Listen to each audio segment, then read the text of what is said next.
develop ways to get around that. Part of the solution to the problem is to put fiducial markers on the tissue. So this is a pig heart, and you can see that we've glued a bunch of little dots onto the tissue.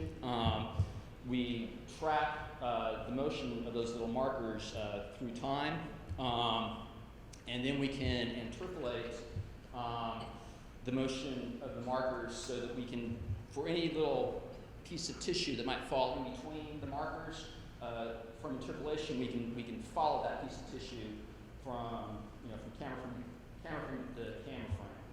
So what we wind up with is a signal when we do that that's attached to a single piece of tissue, even though the tissue is moving around in the camera frame. So that helps a lot with reducing the motion artifact, but it doesn't get rid of all of it. A big part of the problem is that even though you're tracking the same piece of tissue, as the heart moves around, the light, the excitation light that's being shined on the heart is not spatially uniform, and as the tissue moves around in that heterogeneous field of light, the signal is going to change. So you get something kind of like this. So this signal is a lot better than the one on the previous slide. You can see there's a little upside down action potentials, but there's a lot of motion artifact on top of that, still polluting it. So the next step of the process is to use a technique called excitation ratiometry. So there's kind of a lot on this slide. I'll try to go through it quickly, but what we do is we use LED light for excitation. So LEDs can switch very quickly. So we change the color of excitation light with each camera frame. So in one camera frame, we excite the tissue with blue light. Then on the next camera frame, we excite the tissue with cyan light. So we've kind of played around with the spectra of the light, the excitation light, and the wavelengths that we record. And the way it is set up is so that the fluorescence that is elicited by the blue light is, it's not sensitive to membrane potential, but the fluorescence that's elicited by the cyan light is. So the motion artifact is common to both of those signals. So we divide the signal from a cyan frame by the signal from an adjacent blue frame, and that cancels out the common motion artifact, and what we're left with is that, which is membrane potential with, there's still a little bit of motion artifact on that, but it's mostly gone. So this works fairly well. This top signal is a reconstructed membrane potential signal from a pig heart. What we did is we did some studies where we recorded signals like that, and then we had a monophasic action potential electrode kind of right next to the optically mapped region. And that's the signal that we get from that. We can look at the action potential durations for both signals, and they correlate pretty well, so we get a pretty good answer. This is another thing that we did. The blue trace is conventional optical mapping of the heart that had its motion arrested with blebbistatin, and the red signal is from the same site without the blebbistatin. So you can see that the signals are pretty close. Okay, so that gets us membrane potential, but another big part of the story is the mechanical contraction. And since we have these fiducial markers on the tissue, we can also measure the deformation and strain of the contraction. So that is our camera that we use for mapping membrane potential, and we add a couple of other cameras so that we can track the motion of those little round markers with binocular vision, so we can track them in 3 dimensions and build up maps of epicardial strain. So this movie, this is, you can kind of see the surface that's generated from doing that. It's static. Here now we can see both the strain mapping and the VM together. So here we're pacing down here somewhere. You can see an activation wavefront that goes up. So the light blue is the activation wavefront, then it recovers. Over here you can see it contracting. Those blue lines That gives you the shortening.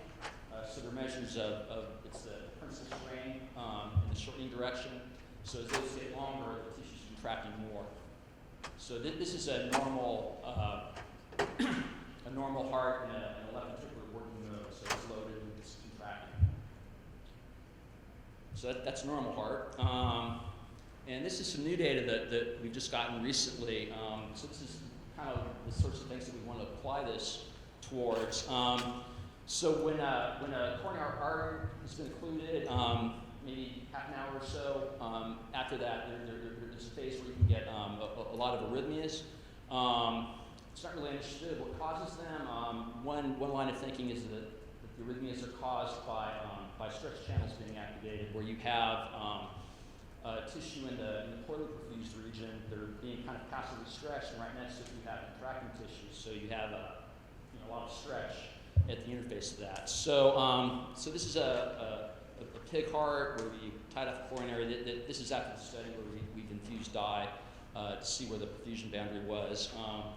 So this shows a membrane potential signal at one site, and here there's an ectopic beat.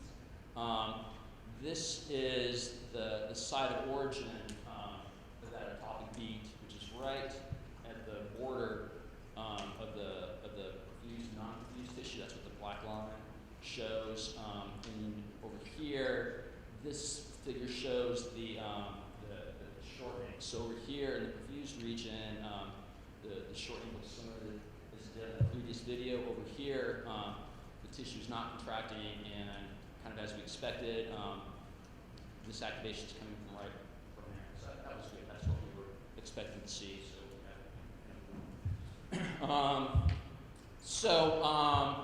Going forward, we'd like very much to apply this mapping technique, to some of the work that Jay Zong is doing with patches, so we can look at functional integration both from an electrical and mechanical standpoint. So I will stop there. The person who did all the work is Samuel Zong, who's a graduate student sitting back there, a terrific graduate student, and this is some of the other folks who work with him.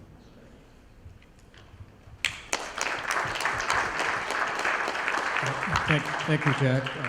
We have time for questions. Jay? So how would these signals help you to demonstrate or convince me is the arrhythmia caused by ectopic center or re-entry problem? Well, if we have a heart that's been treated, we can isolate and fuse it, and we can map the propagation. So if arrhythmia is being caused by conduction blocking or injury, we should be able to see wavefronts propagating into the region where the therapy was, and if it breaks up, we'd be able to see wavefronts circulating around. If it was caused by some kind of ectopic activation, we would be able to see the origin of that activation. If it's coming from the patch region, and that's an indication that that's the case. So what's the depth resolution? The depth resolution in the myocardium for arrhythmic foci? So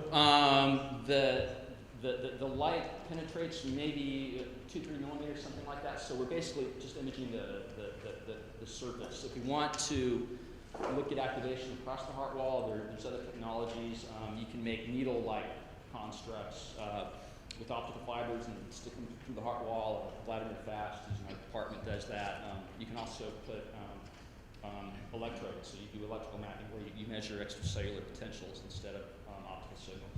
So you can resolve it that way as well. Thank you. So if the grafts act as a ectopic center, you can easily detect it. Yeah.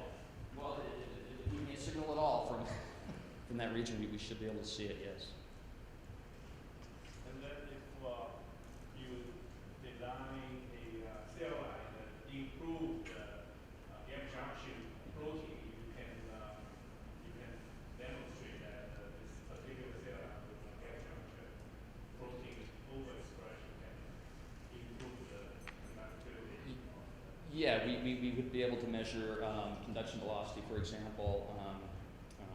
You'd be able to see the wavefronts propagating through. If the wavefront stayed straight, that would be an indication the coupling was good.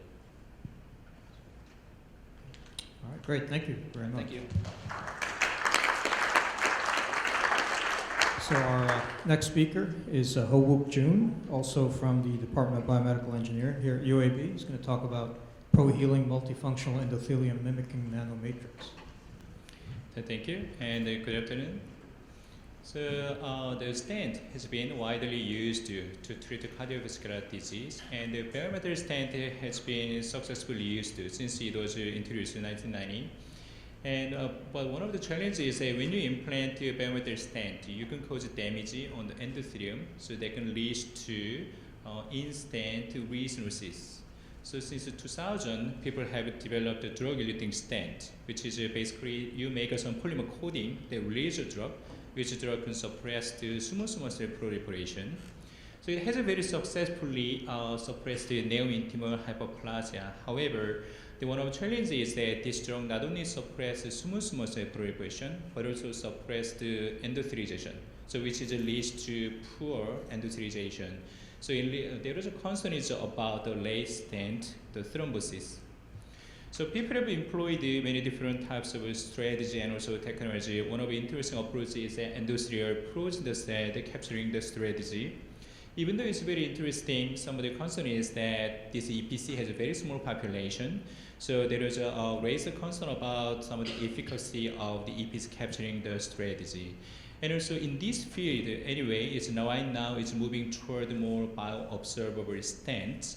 But still, what people are looking for is that there is a need for multifunctional coating technology onto the surface to tackle multiple challenges in this field. So what we're interested in is that we develop more the multifunctional endothelium mimicking the nanomatrix. So this is a basic concept of our nanomatrix.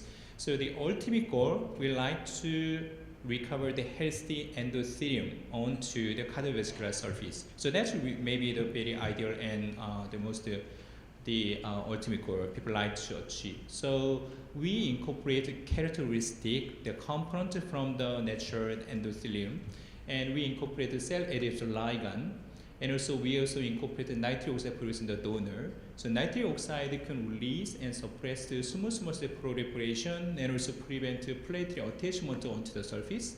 And so nitric oxide can recruit endothelial cell from the blood flow, maybe EPC, and also a cell from the surrounding tissue.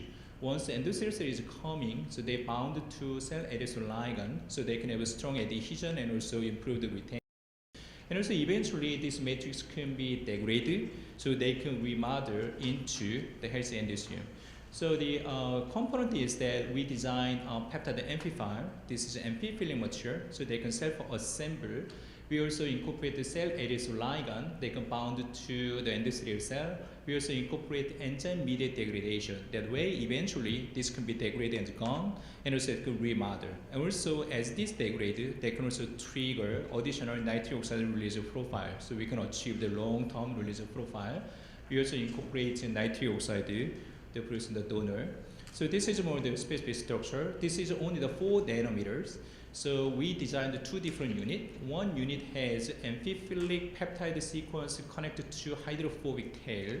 So it's they can self-assemble into the very uniform fibers. The fiber diameter only the 8 nanometer with a couple of micrometer length. And also this one also has enzyme-mediated degradation, and one unit has cell-adaptive ligand that can bound to endothelial cell. The other unit has a nitric oxide producing donor. So we mixed induced self-assemble, so they can form the very uniform coating. So if you imagine that, if you make a self-assemble coating onto any cardiovascular device. Today I'm going to introduce more focus on the stent application. So it has extremely thin, ultra-thin coating. So coating thickness couple of the micrometer, but actually it consists of the several hundred layers because one unit has just 8 nanometer of the diameters. And so first we can achieve the very long-term nitric oxide release profile over the 60 days.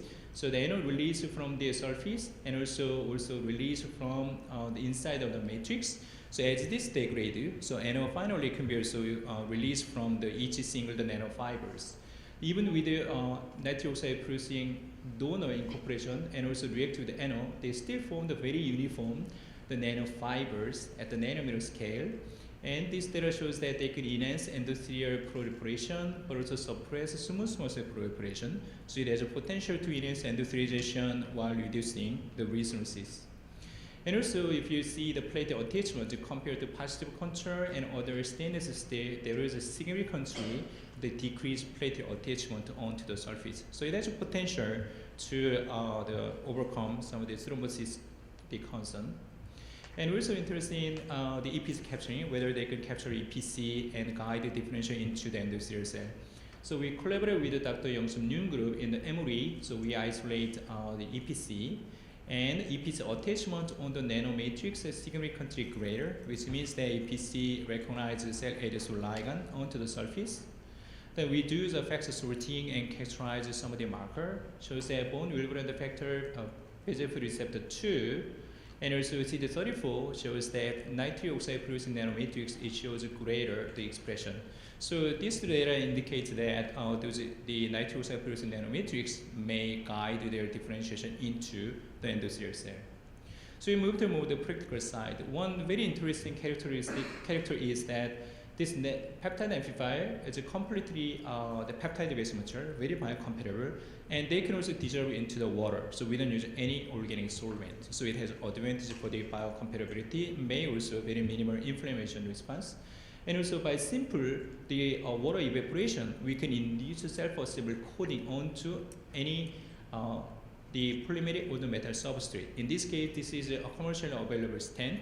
So we make a very uniform coating onto the surface, and the cell grow very well.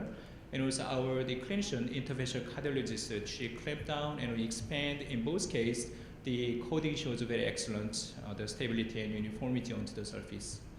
We're also interested in whether this nitric oxide can attenuate the inflammatory response. So this white bar, I'd like to get some attention, shows that once we cursor with monocytes, so there is monocyte attachments on endothelial cell on the nitric oxide producing nanomatrix is significantly lower, but once you add a scavenger, that means you block the nitric oxide function, then the attachment increase. So if you also characterize some of the gene expression of the inflammatory marker, TNF-alpha, MCP1, interleukin beta, and the interleukin 6, as you see that some of the gene expression decrease on nitric oxide producing the nanomatrix. But once you add the scavenger to block the nitric oxide function, then this gene expression also going up. We also like to see whether this animal can also dilate the blood vessels. So we collaborate with the Dr. Kim group in the endocrinology.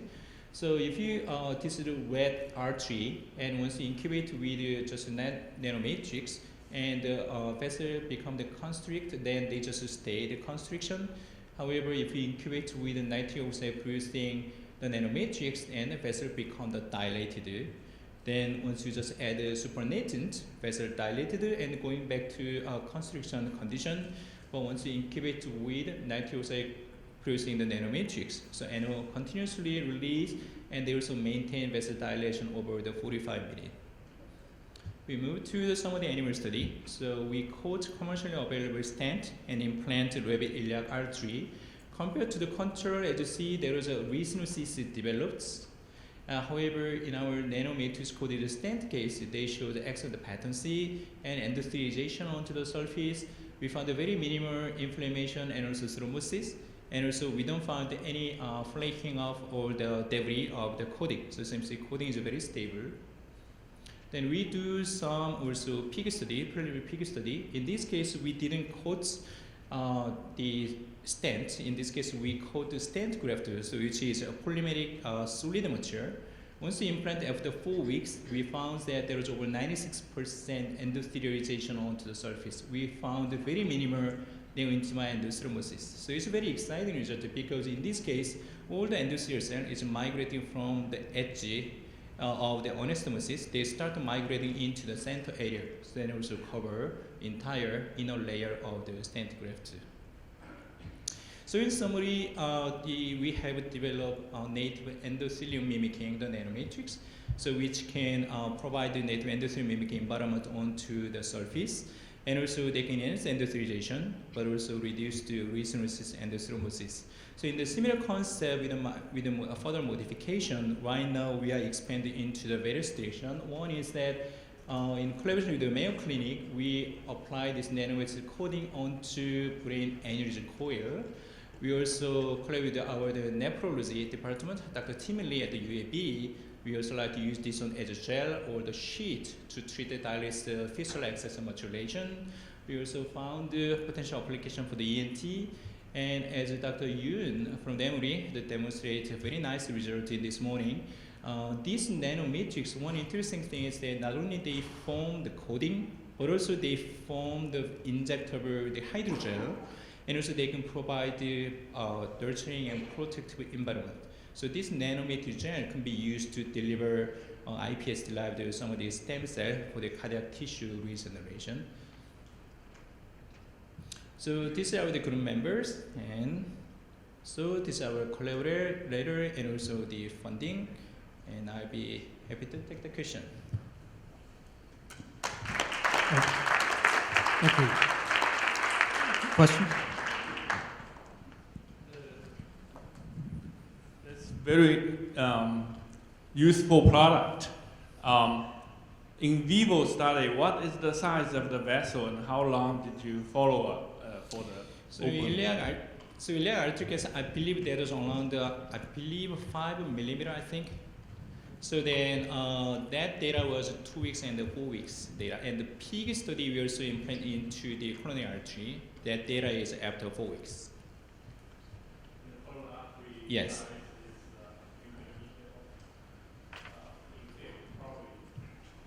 the real question is the small arteries, if you can remain open.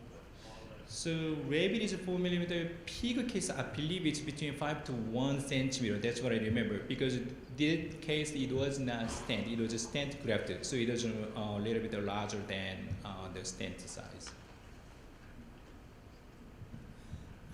NO is a bioactive to enhance reendothelialization and to, at the same time, suppress vascular smooth muscle cell proliferation is a great choice. Other people have tried to do this. The problem has been that NO, from whatever matrix you put it in, gets released rapidly because it's such a small molecule. But you seem to have figured out how to get a longer release, and 40 days is probably enough to have a long-acting effect on the blood vessel. Tell us a little bit more about this. It's KKKK, Yeah. NO? The donor. So the two ways, one is nitric oxide itself has a very short half-life, couple of seconds. But there is a lot of literature recently shows that if nitric oxide can be, the beneficial effect can be nitric oxide or nitrate. So nitrate is more the stable molecule. So once you release long term, they can still work more the beneficial function. And also the donor is lysine. We incorporate 5 different lysine. So they bound to the side group of the lysine. So they form diazenyum diolated complex, which is more covalent bonding. And also other molecule case, there is a lot of the nitric oxide donor. But the difficulty is that they have to use organic solvent. And also, once they use some of the flavoring material and make the coating, there is a limitation of the NO release through the diffusion.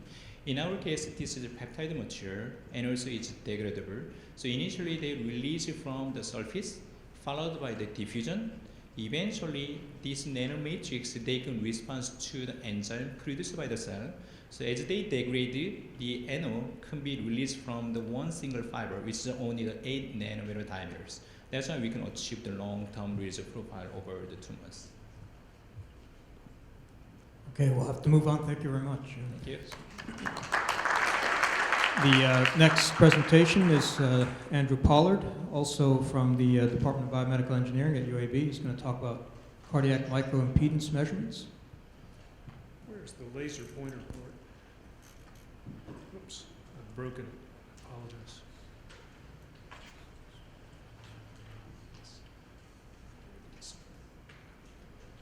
Thank you. Okay, thank you very much, Jay and everybody else.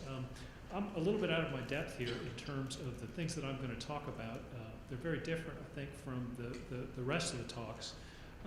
For the last many years, I've been working in close collaboration with Roger Barr, who's at Duke University, on a project that has to do with the measurement of the cardiac micro-impedances. And in my discussions with Jay in advance of this talk, he asked me to include a connection to the larger topics here. And so I do have a little bit that is related to potential applications for HCMPs. I should stress that my talk today is focused on 3 tissue types. One type is the rabbit ventricular subepicardium. It's a preparation that we've worked with for a very long time. Another component that I'm going to talk less about today is in mouse ventricle and atria. That's a collaboration with Schwinn I, who's at Loyola in Chicago. And then the last part, which I think is often forgotten, is that we do a lot of work modeling. So our third tissue preparation is actually in the computer. So with that as a little bit of setup, let's see if I can. Okay, this is in a sense what we mean when we this is a little setup to what we mean when we talk about the microimpedances. So if you think about the structure of the myocardium, it has a pretty pronounced influence on the way in which electrical currents will flow. So the image that's shown here on the left is from rabbit ventricular subepicardium. It's picrocereus stained red serial section that was obtained by Silvio Litovsky with polarized light. And if you look at this kind of overall structure and you start to break it into little boxes that measure 12.5 microns by 12.5 microns by 12.5 microns on a side, you can recognize that within each of those boxes there's a component of the box that, or the volume that is represented by an intracellular compartment. There's a component that's represented by an interstitial compartment. If you think about going further, you can take the individual compartments and break them into, in a sense, orthogonal resistances. So there will be a set of intracellular resistances that will connect box to box. There'll be a set of interstitial resistances that will connect box to box. And those resistances themselves will be connected to one another via membrane. Now, when you connect the interstitial space or the interstitial compartment to the intracellular compartment via membrane, it's important to realize that there are 2 ways in which you could think about doing it. One way in which you could think about doing it is sort of the hard way. Is to think about all the active sarcolemmal currents that are there, the full suite, sodium channels, calcium channels, potassium channels. There's another computational trick that can be used, which is to treat the membrane as passive. And when the membrane is passive, in effect, this box can be considered as a capacitance in parallel with the resistance. And if one goes down this road, the patch clamp literature is rich. There's a lot of information from different species, from different disease models, the full range on what the capacitance is for individual myocytes. And what the effective membrane resistance is can largely be derived from the density of the IK1 current, which controls the resting transmembrane potential. The values for these different microimpedances, especially in the interstitial space, depend largely on the size of the compartments. And so what's shown over here on the right is a map of the collagen matrix from rabbit ventricular subepicardium for a volume that's approximately 600 microns by 300 microns by 200 microns. So this is just below, this is from a connection of picrocereus red stained serial sections just below the surface once the epicardium's hit. These were stacked with fiducials to then find the amount of collagen that was in each of these different building blocks. And it varies. Upper end will be 45% collagen in one of the building blocks. Lower end will be down around 2% with a mean value in the 15 to 20% range. And if you think about going further here, you can kind of think about taking the total volume and breaking it into the following electrically conductive constructs. You could think about having myocytes as a component of a building block, or a portion of each building block that's non-myocyte. If you get on the myocyte tree, there's myoplasm, which in a sense is just fluid. I mean, one could argue that the mitochondria and the nucleus are participants, but the major components in an electrical sense on the myocyte side of the tree are the myoplasm and the gap junctions. If you go to the non-myocyte part of the tree, there's the interstitial space, there's some vascular space. The electrically conductive entities in the interstitium include the collagen, any cleft space surrounding the collagen, and then other fibroblasts, myofibroblasts, etc. They're all electrically conductive. So with that as setup, I take you to 1951 and the work of Weidmann, which is still the state-of-the-art way in which people measure the electrical properties in tissue. This is a classic preparation where a Purkinje strand from a sheep was isolated, placed in mesh. impaled with one microelectrode, and then a second microelectrode was in effect marched along in position as a way to measure the intracellular and the extracellular resistance in one direction. And this is just the way in which it's done. There's a fall off in potential in response to the stimulus that's then fit to an analytic or core conductor model that allows one to back out values for Ri and Ro in one direction. An alternative approach that's used is the classic cell pair preparation, which was originally developed by Weingart. It's been used a lot in a range of different models. Basically, the idea is is during the cell disaggregation process, you halt it so that you're going to wind up with clusters and cell pairs. You patch onto two cells, you pass current between the cells, and then in this way, you're able to measure a junctional resistance between the cells. The approach that we have used or developed is a little bit different in the sense that no microelectrodes are required, so there's no intracellular access. What we do is we say if you have electrodes that are close to one another in the interstitial space, and you use one pair of electrodes that are an outer pair for stimulation and a second pair for recording, and those electrodes are close enough to one another, then a three-dimensional potential distribution will be established in the interstitial space and in the intracellular space. We can monitor it in the interstitial space. This is just kind of a computational representation of the myocyte network that we use. And if you stimulate at relatively low frequency, what ends up happening is you see a flat, flat, flat response. Eventually, there will be a move of current that's supplied to the interstitium across the membrane into the intracellular space as the frequency increases, simply for the reason that the capacitance is rung up. And so what's shown here is basically the ratio between the voltage that's measured here and the current that's supplied here. It simply drops as current starts to disappear into the intracellular space. So there's a region in here that's effectively an intermediate frequency band that provides sufficient information for us to presumably measure the microimpedances.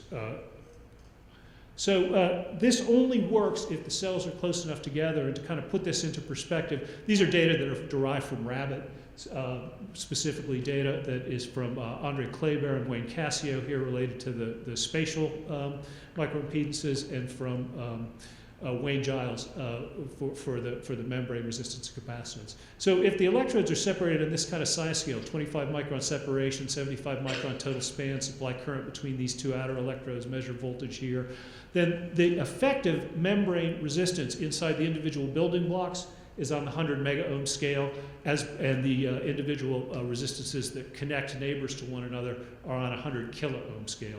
If you use a traditional separation between electrodes that's on a millimeter size scale, then what ends up happening is this membrane resistance drops to an ohm, a couple hundred ohms. It actually drops below the value for the individual impedances. So in practice, the reason this happens is because you have such high membrane resistance with the electrodes close together that the membrane acts as an insulator. So all the current that's supplied stays in the interstitial compartment.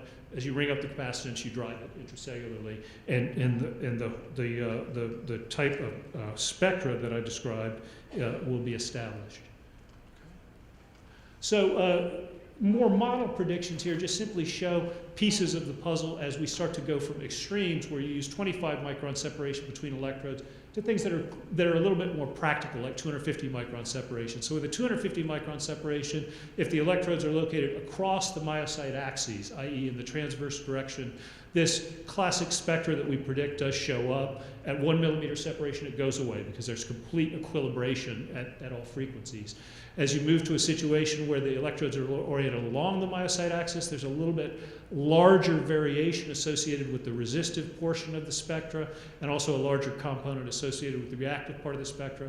And this panel over here in the lower right just simply shows the fraction of the supplied current that moves to the intracellular space. And you can see that as a function of frequency, more current moves into the intracellular space if the electrodes are actually oriented along the myocyte axis.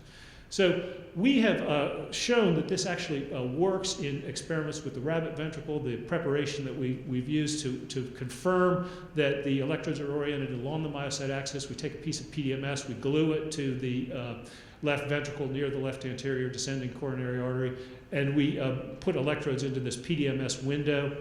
when we do so, we measure something that looks like this. So the predicted response is established, where there's a flat frequency response in the, at relatively low frequencies, and then there's a tail off with the development of a reactive component.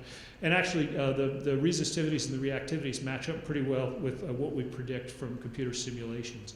The way we go about making the measurements is a little bit tricky.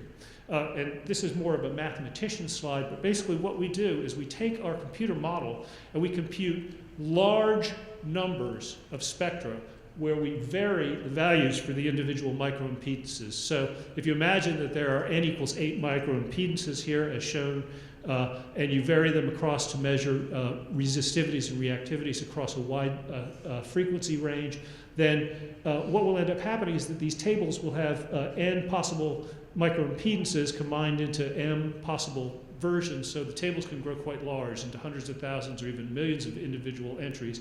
Then we go through and we search those tables, and we can use different strategies to either identify closest fits or to identify the range of closest fits, use Bayesian search strategies to measure the microimpedances.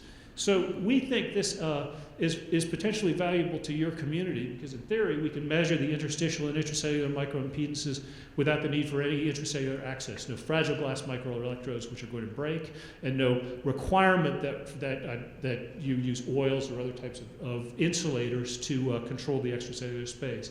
The method requires no dye loading, drugs, exogenous probes, mechanical testing, or other steps that could potentially damage the tissue. And we hypothesize that the resolution of this 4-electrode microimpedance spectra in patches and at tissue patch borders will allow you to quantify gap junction intracellular communication strength from the intracellular microimpedances. Thank you.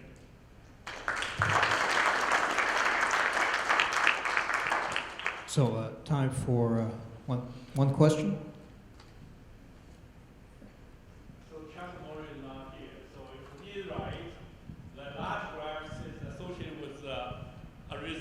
Yes. Then that's his interpretation.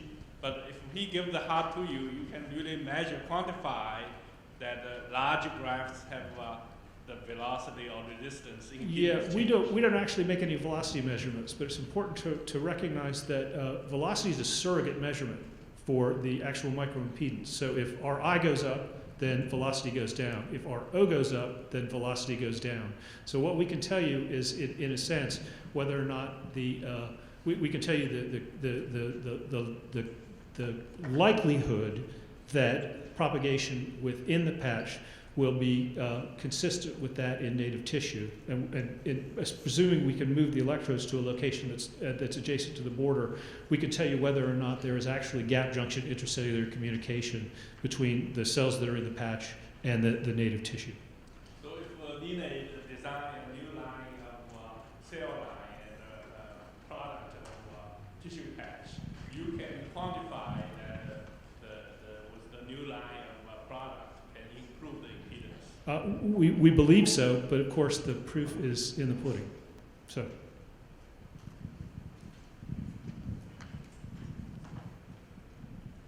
So do you need any a priori assumption about the orientation of cells within the patch or the heart? Yeah, well, it's advantageous, right? Because in practice, when we've done the experiments in the rabbit ventricle, we've controlled for orientation, and we know the separation between the individual cells. The more assumptions that we can make, the fewer entries there are on the left side of that table, and the more computationally tractable the problem becomes. So one of the things that we believe is a potential advantage to our overall methodology is that if there is kind of known information about the orientation of the cells, and the electrodes can be oriented either along or across the myocyte axes, there are advantages. Intermediate still works, but it's messier. Thanks. All right, so get to introduce myself, and just want to thank Jay for this excellent symposium, and just as representing the Division of Cardiovascular Disease here in the Comprehensive Cardiovascular Center, we are really delighted to contribute and hope this becomes an annual affair. I just want to talk for a few minutes about the other kind of cell. We've been talking about stem cells, and immune cells are quite important in cardiac pathology, and I want to try to convince you that considerations for immune cell activation are very important when we're talking about cardiac cell therapy or tissue regeneration. So I'm a heart failure cardiologist as well as researcher, and one of the concepts in heart failure is that this is a state of chronic inflammation, and this is a slide of the cytokine hypothesis of heart failure, which indicates that in the state of heart failure, because of poor perfusion of peripheral tissues, there's an increase in cytokines, and these cytokines have detrimental effects on cardiac contractility and function. Cytokine hypothesis really didn't pan out in terms of clinical therapy. Anti-cytokine therapies actually failed in patients with heart failure. In fact, some of them did even worse, paradoxically. And I think one of the things that were ignored was the contribution of what's traditionally considered the main source of cytokines, that's the immune system. And so it turns out we were interested in what the effects of immune cells were in cardiac remodeling, and how this may play a role in the tissue level events that we see in heart failure.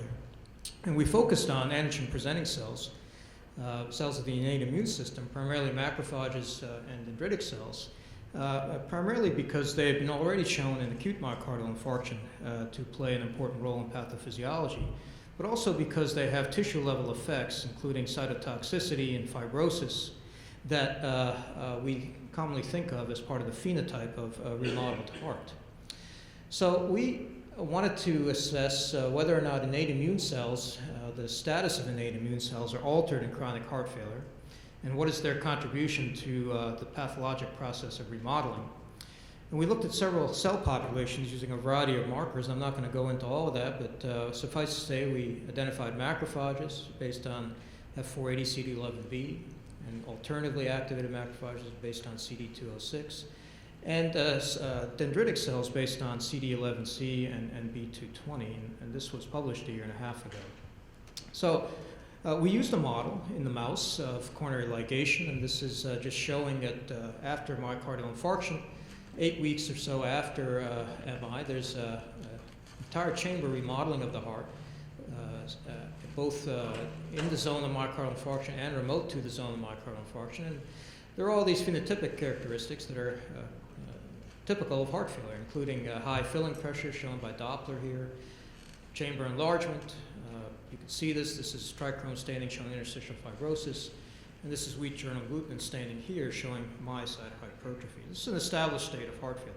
So if we look at that failing heart and stain for MAC1 and arginase, which are pro-inflammatory M1 and anti-inflammatory M2 markers, we see both M1 and M2 cells distributed throughout the myocardium. These M2 cells are especially prominent along the epicardium, but if you look here, they are also in the interstitial space, both M1 and M2 cells. So suggesting that there's an expansion of interstitial macrophages in the failing heart. If we look more closely using flow cytometry, this is side and forward scatter here, and using our macrophage markers here, we see that if we quantify this, that the classically activated M1 macrophages are 2 to 3-fold higher in the failing heart. No change in the anti-inflammatory population. We confirm this by immunostaining from MAC1. It's a little difficult to see in this light, but similarly, there was a 3-fold increase or so in interstitial macrophages. Now, this was paralleled by increases in pro-inflammatory monocytes, here shown by GR1 high positive cells in the peripheral blood in the chronic state, suggesting that there was systemic inflammation and local inflammation. And this extended to other innate immune cell types, including classical and plasmacytoid dendritic cells, and this is shown here by the CD11C staining, which is markedly increased in heart failure failing hearts compared to sham-operated hearts, quantified here, about a 4-fold increase, and also confirmed by flow cytometry with different dendritic cell populations that I'll not get into for the sake of time. Now, the source of immune cells are traditionally the lymphoid system, and if we look at the spleen in chronic heart failure, the spleen is consistently enlarged and hypertrophied. And if we look at histological changes, we see that there are marked abnormalities and remodeling at the tissue level in the spleen. And so this is a sham-operated mouse. the spleen was taken out. And this is a mouse with heart failure.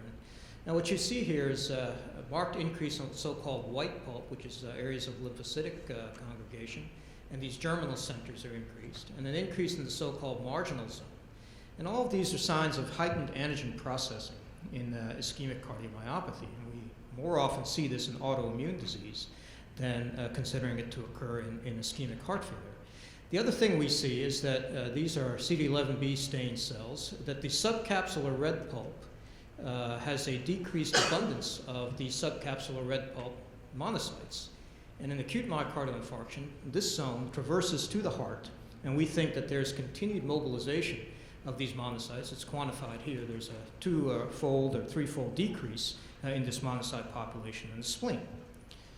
And this was shown by flow cytometry and confirmed by flow cytometry, and it also extended these abnormalities extended to dendritic cells, which showed a marked increase in the number of both classical and plasmacytoid dendritic cells by both flow cytometry and by immunostaining. The immunostaining also showed a spatial redistribution of these CD11C dendritic cells to the white pulp, suggesting that they were taking part in antigen presentation to the lymphocytes in that region. So we saw marked splenic remodeling, and we asked the question, is the spleen then necessary for pathological remodeling in heart failure? And for these studies, we took mice that had chronic heart failure 8 weeks after myocardial infarction, performed splenectomy, and followed them for another 8 weeks. This is a chronic period of time. The lifespan of the mouse is 2 years, so 4 months in the lifespan of the mouse is on the order of years in humans.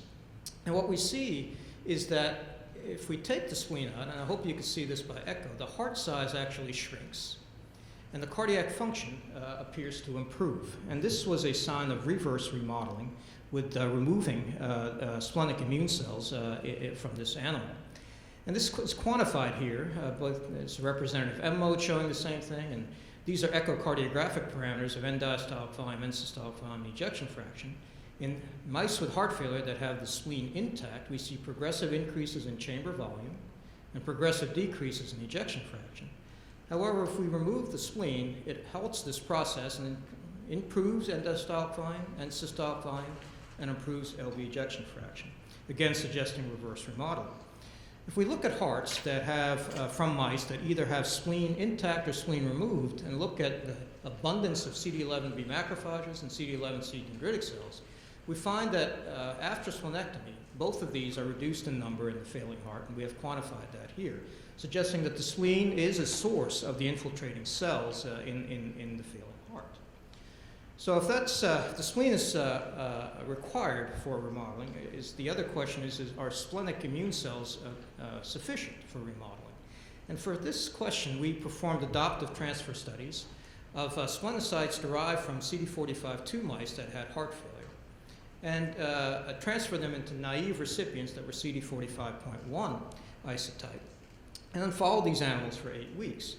And what we found is that compared to mice that had splenocytes taken out from sham-operated mice versus mice that had adoptively transferred splenocytes from heart failure mice, we see that the cardiac function is depressed in the heart failure splenocyte transferred group. And not to a huge extent, but certainly reproducibly and reliably, and it's quantified here.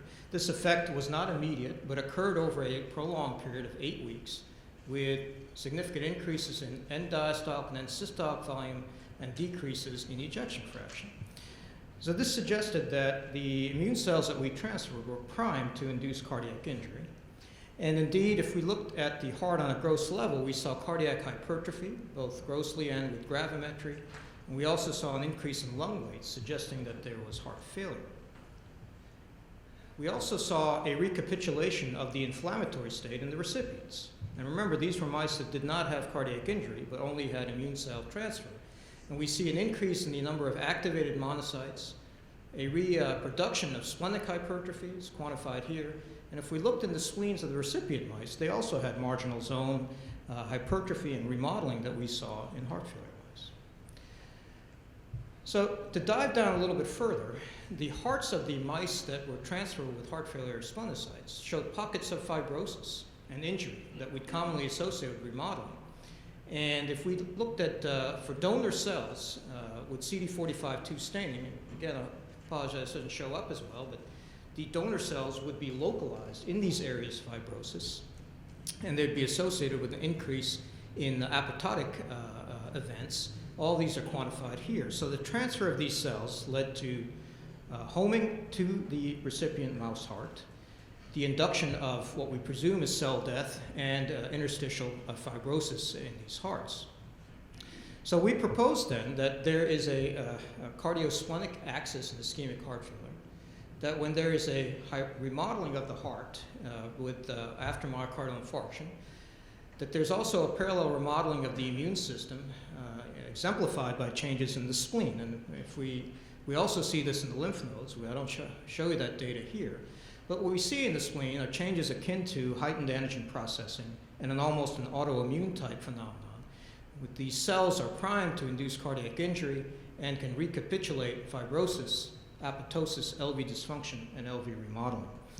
So this really suggests that these innate immune cells are indispensable for the progression of remodeling and fibrosis, and that the splenic and cardiac microenvironment in heart failure play a critical role here. Now keep in mind that when we do cell therapy, this is the kind of environment we would be transferring cells to or applying tissue patches to. And if we don't address the underlying injury caused by innate immune activation, and we've now shown that it's also adaptive immune activation, that we probably won't have the best results in terms of efficacy. So progression, remodeling, and fibrosis is dependent, at least in part, on autoimmune injury. And we think that ischemic cardiomyopathy is, at least in part, an immune cell-mediated cardiomyopathy. And that if we target specific mononuclear cell populations in the spleen and heart, or the antigens responsible for activation, it may be a much more feasible approach to immunomodulation. And I think I'll stop there. Thank everybody in the lab that performed these studies, and happy to take any questions. Gerald. That was great. I really enjoyed it, and I'm convinced. So let me ask you a question. Yeah. What happens to erythropoietin levels after you do split activity? Because in mice, the spleen is the major hematopoietic. Yeah, so we didn't look at erythropoietin levels. The red cells. But you know why I'm asking. No, I understand. So erythropoietin itself has effects on the heart. We didn't look at that specifically. So you convinced us with the innate compartment of the immune system involved with heart failure. Is there any indication that there's a adaptive immune system with antigen specificity? Yeah, so we have data, and we're working on getting that paper out. There is adaptive immune activation, specifically the T cell system, is globally expanded. And it's primarily these CD4 positive T cells that are globally expanded. So it makes sense because dendritic cells, the whole reason they're there is to activate T cells and present antigens to T cells. So there is adaptive immune activation. As to what is the specific antigen, that's an important question that we don't know the answer to. If we had to guess, we would think that it is a damage-associated patterns that are released at the time of infarction. But we don't, there's a candidate list of about 20, 30 of those, and it's hard to know which one has primacy in those events, but we don't know the exact answer. Yeah, John. Very interesting. And I'm just trying to put it all together in my head because you're showing that the removal of the spleen has a beneficial effect on heart failure. We also showed very nicely that the heart failure-derived splenocytes have an adverse effect on the normal heart. Yet there are subsets of the immune system that play an important role in regeneration, like the M2 macrophage. And then there's our own data that some amount of activation of innate immunity is important for plasticity. How are you putting this all together? Yeah, so I think that's an important question. In acute states, so acute myocardial infarction, the spleen is actually a pro-healing organ. And the reason for that is, and this has been shown by others and by us, that if you take the spleen out and then do a myocardial infarction, those animals do worse. And that's because they don't have the wound healing processes that you're talking about, specifically M2 macrophages and apoptotic phagocytic cells. Now, in the chronic state, though, the spleen changes from a pro-healing organ to a pro-inflammatory organ. And in that situation, it's a different pathophysiology. And if you take the spleen out there, you actually improve remodeling.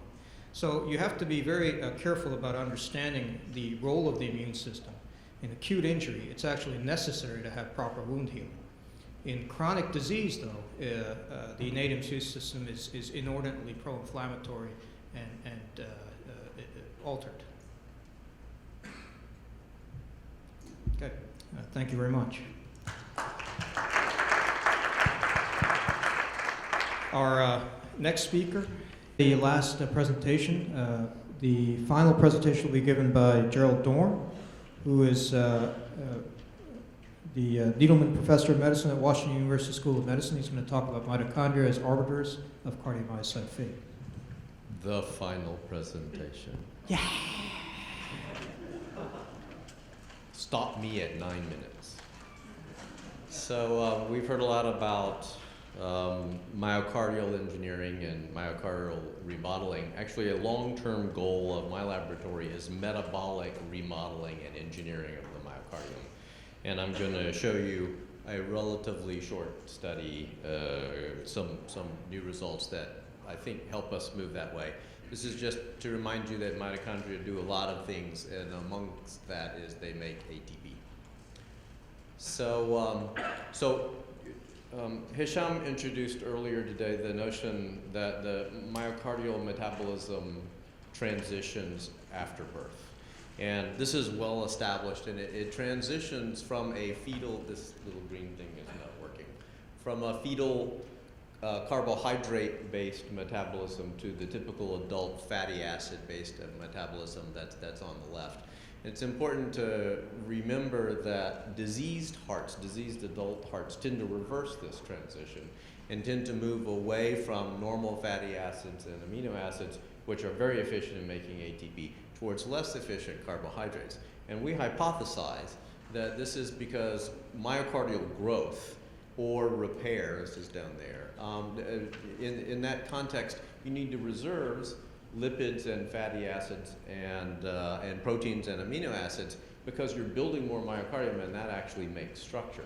And so you move away from more efficient fatty acid metabolism towards glycolytic metabolism.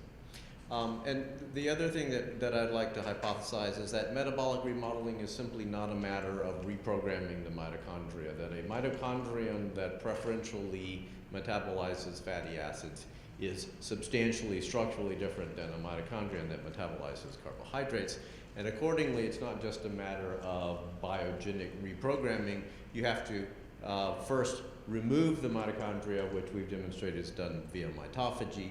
You have to replace them, which is how biogenesis is part of this. And then you have to dynamically redistribute the rest of the mitochondria so that they go to the correct places in the cell. And that's the story that I'm going to focus on. This dynamic redistribution is what we're going to talk about today. So when I started playing around in this area, this is the way people explain the mitochondrial life cycle to me. They're born via biogenesis, they grow up and make ATP, and then they die via mitophagy. And it took me like a second to recognize that this was just ridiculously wrong. Mitochondria don't do that. Mitochondria do this. Same thing as bacteria. There's a parent mitochondrion. You got all of yours from your mother, so did I. The parent mitochondrion sits around and makes ATP, and mitophagy is a mechanism for quality control, and I'll show you that in a minute. And it is also a mechanism for adaptation, as we've recently shown. You make more mitochondria by replication of the original mitochondrion, and that occurs via biogenesis and fission. And that makes two daughter mitochondria, and then those daughter mitochondria grow up to be parents, and the cycle continues. And fusion and fission and biogenesis and mitophagy all have very distinct roles in this process. So this is the role of mitochondrial dynamism in replication and quality control. And on the left, I've illustrated mitochondrial fission mediated by DRP1. And in this context, there's part of the quality control apparatus because there's a form of fission that is not just replicative fission, but it's asymmetric fission, such that sick mitochondria are preferentially sequestered. So that sick mitochondria are divided into two mitochondria, one of which depicted on the right is healthy and one of which depicted on the left is sick. And the sick one, which is typically depolarized, is then engulfed into an autophagosome and eliminated. And on the right-hand side, I show you the daughter mitochondria and the healthy one that grows into an adult mitochondria and fully functional, and that includes mitochondrial fusion by MFN1 and MFN2. So DRP1 does fission, and mitofusions 1 and 2 do fusion. These are the essential proximal events in both processes. And because in my laboratory we play around with a lot of mouse genes, we eliminated them both in the mouse heart. So this illustrates what you show if you delete DRP1, and you can see the immunoblots up top from the mouse heart. You would expect that in the absence of fission, you get bigger mitochondria, and that's what we got. These are very large mitochondria. And I'll show you later that the mice all die about 6 weeks after you do this. So you grow them up as adults, give them tamoxifen, get rid of the DRP1, and then they're all dead 7 weeks later. Now, when you do the same experiment to the other side of the dynamic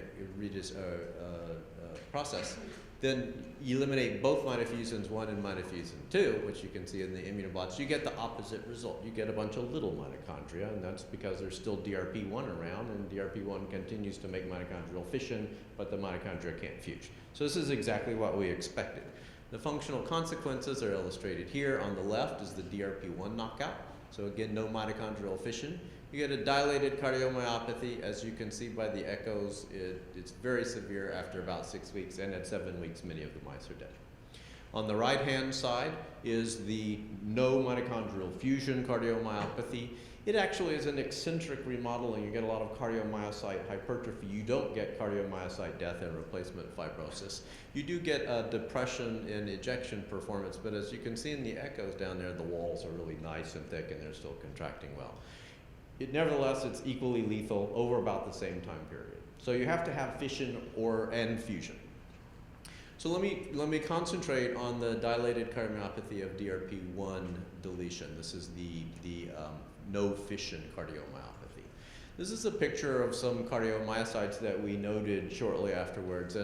And what you can see in this cardiac myocyte is that there are no freaking mitochondria. The mitochondria have taken a trip. They're gone. They're supposed to be in all of those little areas between the sarcomeres, but you can only really see one. I wish I had a pointer. Sorry about this, all the hand waving. So the question then becomes, where have all the mitochondria gone? That's actually the music, by the way. Pete Seeger would be so proud. So we addressed that in a follow-up study. Yes. No.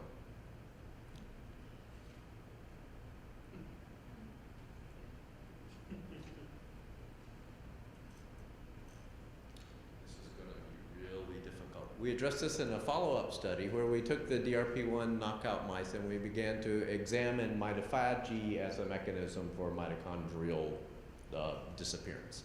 And what you can see in the immunoblots up top right is that mitochondrial specific ubiquitination is increased in these mice. Mitochondrial specific P62 and LC32, which are autophagosome markers, was increased, but nothing else was increased.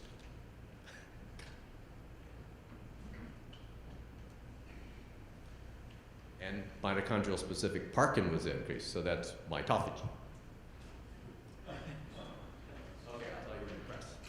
And so I've already shown you that the DRP1 heart dilates. So since Parkin was implicated, we built a Parkin knockout mouse. We built a cardiac Parkin knockout mouse, which didn't previously exist. And it looks normal, and it doesn't have mitophagy, and that's what you would expect. Slide. Sumanth, thanks. And then we bred the cardiac Parkin knockout mouse to the DRP1 knockout mouse so that it could not invoke Parkin-mediated mitophagy to get rid of all of its mitochondria.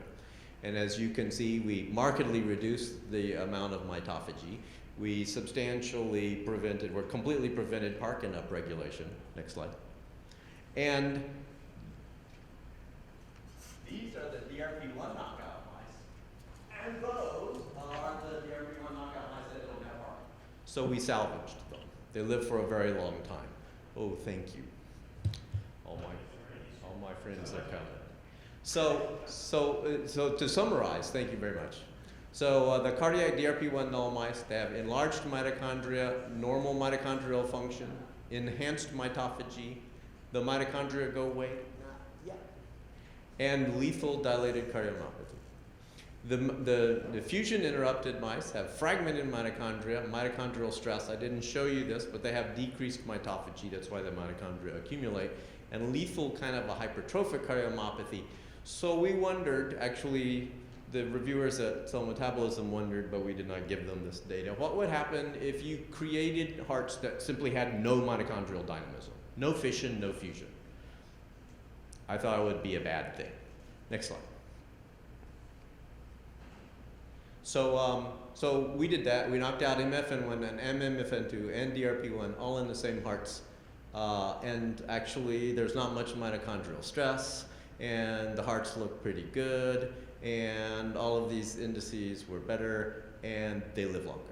As a matter of fact, instead of dying at 6 weeks, like either of the parent lines, they begin to die at about 16 weeks. And I was stunned. So next slide. So we looked at the mitochondria. And so here's two control. This is control hearts over here. This is a higher magnification, so this looks normal. And here's what the I have no mitochondrial dynamism cardiac myocytes look like. There are bukus of mitochondria here. Many of them are normal size, some of them are large. Substantial numbers of them are small. But notice where they are. They're all perinuclear. In fact, the few remaining sarcomeres are all pressed kind of to the outsides of the cells. Next slide. And this is just another picture to tell you that this is not a rare event. Every cardiac myocyte in these hearts is full of mitochondria that have distorted the muscular architecture of the cell. So in the adynamic heart, the mitochondria can't get to where it is that they're supposed to be. They just continue to accumulate as mitochondrial agrosomes, if you will, in the center part of the cells. Next slide. And they distort the sarcomeres in such a way, so here's just an example of sarcomeres in parallel, and here's sarcomeres in cross-sectional area. That's not what you're supposed to see. So we've got three-dimensional disruption of the architecture. This is the worst myofibrillar disarray I think I've ever seen. Next slide. So to conclude, because it's about 9 minutes, combined fission and fusion deficiency was less harmful than deficiency of either alone. This suggests to us that maintaining balanced mitochondrial dynamism is more important than the absolute integrity of either process. It's not that fission is so important or fusion is so important. It's that you have to have kind of the same amount of each. Because mitochondrial accumulation distorted myofibrillar architecture, and overabundance of mitochondria is physically disruptive, which we think is very much like agrosomal cardiac diseases. And because mitochondrial fragmentation was unmasked in DRP1 null hearts by concomitant interruption of mitochondrial fusion, remember most of those mitochondria got smaller even though there was no DRP1. The findings reveal a previously unknown DRP1 mechanism of mitochondrial fission, something that I believe has not been suspected before. So, final slide. So this is what we're working on. I've shown you how mitochondrial dynamism and redistribution are important in mitochondrial fate. Previously, we've published how this relates to mitophagy and removal, and we're now interrogating all of this in the context of its interconnection with biogenesis. Thank you for your attention.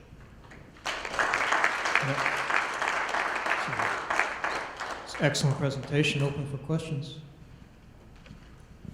That was fascinating.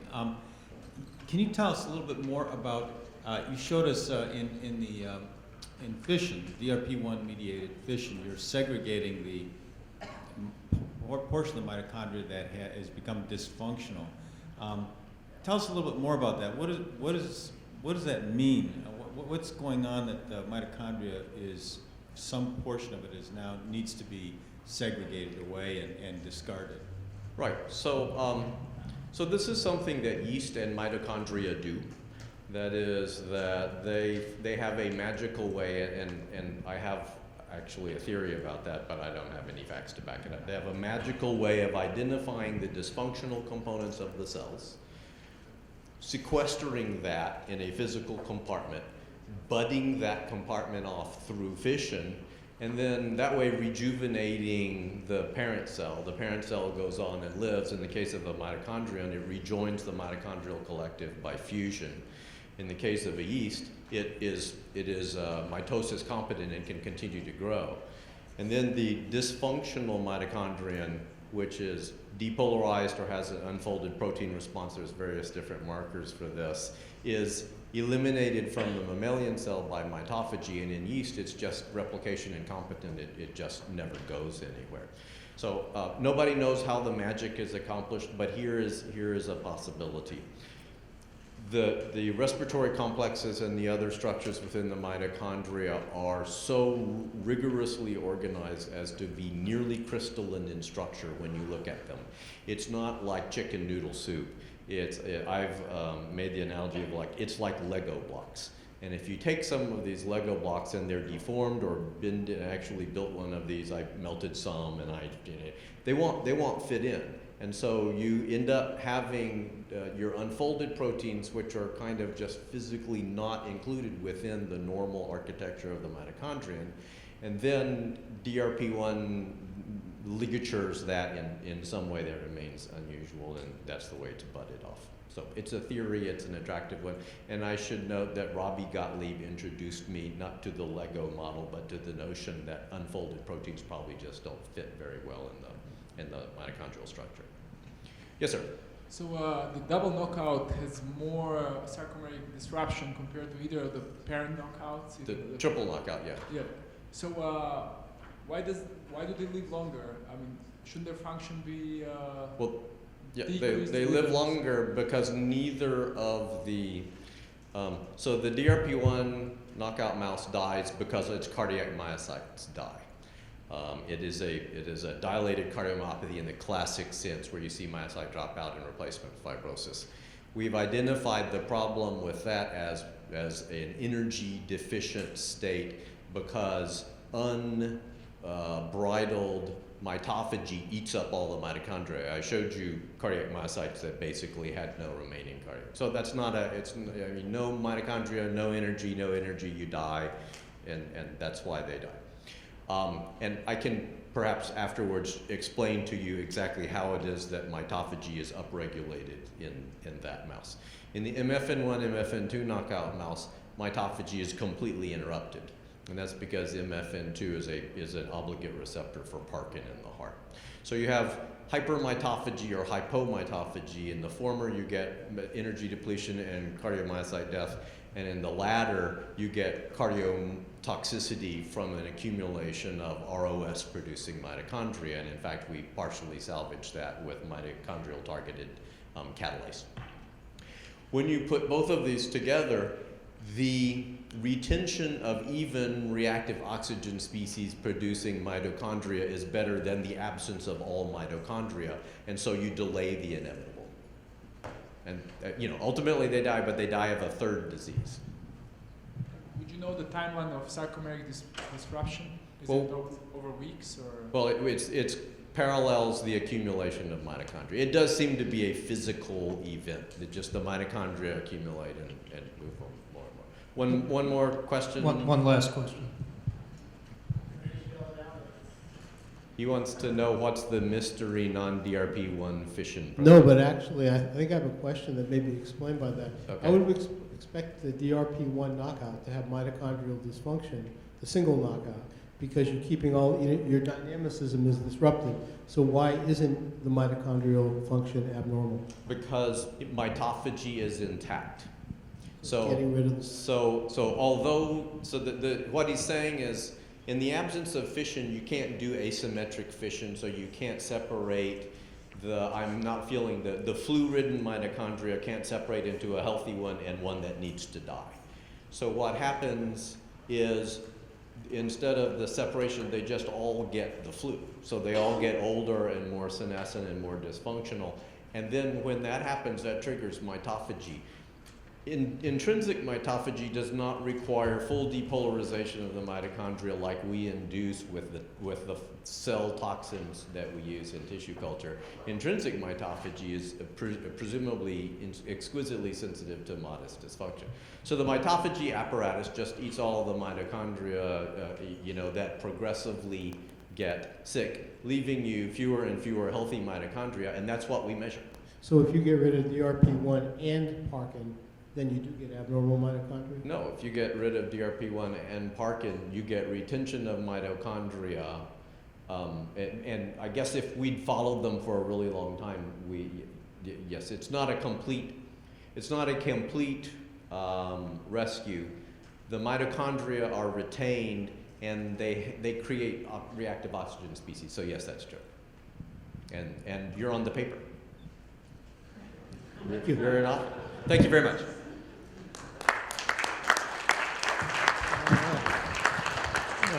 So I would like to close out the symposium. And this conference is outstanding. I think collaboration between stem cell biologists, cardiovascular bioengineers, and cardiovascular physiologists. I want to thank all the speakers. Thank the Jay and Joel for organizing the symposium. Thank the audience sticking around till the end of the symposium. And I hope this becomes an annual event, so we'd like to see you again next year. Thanks.